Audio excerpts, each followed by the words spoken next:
నమస్కారం. శివుడాజ్ఞ లేనిదే చీమైనా కుట్టదు అంటారు. మనం ఏ పని చేసినా శివయ్య సంకల్పం ఉండాల్సిందే.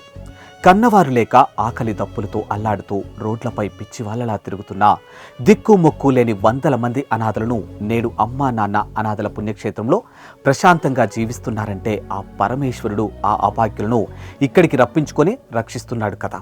అందుకే ఈ సేవాశ్రమంలోని శ్రీ సోమనాథేశ్వర స్వామిగా కొలువై నిర్భాగ్యులకు అండగా ఉండేందుకు వస్తున్న భక్తులను సదా రక్షిస్తున్నాడు.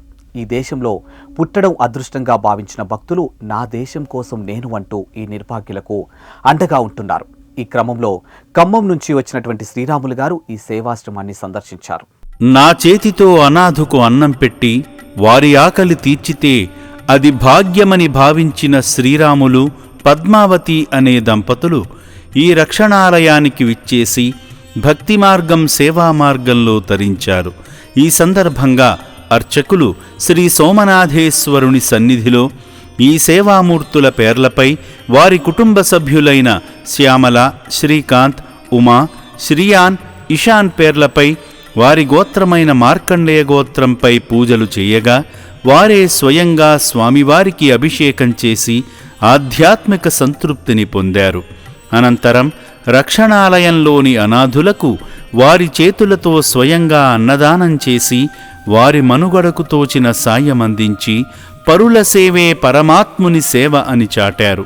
ఈ సందర్భంగా శ్రీరాములు, పద్మావతి గారు మాట్లాడుతూ ఆశ్రమ నిర్వహణపై వారి అభిప్రాయాన్ని పంచుకున్నారు. నా పేరు ఉదార శ్రీరాములండి.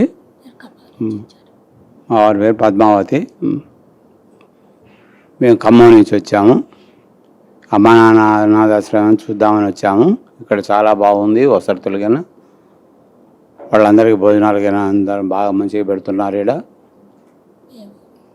మేము కూడా ఇక్కడ ఒక 40,000 రూపాయలు ఒకరోజు భోజనానికి డబ్బులు ఇచ్చాము. మేము అందరం ఆరోగ్యాలు బాగుండాలని, మేము మంచిగా ఉండాలని దేవుని కూడా ప్రార్థించి దేవుని దగ్గర కూడా అభిషేకం చేయించాము. ఇక్కడంతా మంచిగానే ఉంది.